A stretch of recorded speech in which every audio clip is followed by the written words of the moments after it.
As far as kanang 20 pesos is concerned, nga presyo, kaya jud na.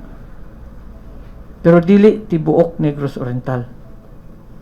Katong irrigated, unya with support sa ato ang local government, unya katong high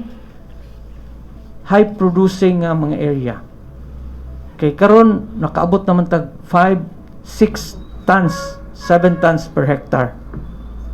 Pero sa statistics, kutob ra sa 2.4 kay mabira siya maba nga na maabot ra 800 kilos na ay tag 1 ton ra, pero nakabot na tag 10. Kabot na tag 10. So specific ta makaabot ana with the help sa executive sa LGU, kami pod sa national o sa province, with the help pwede na to nang makuha ng 20 pesos.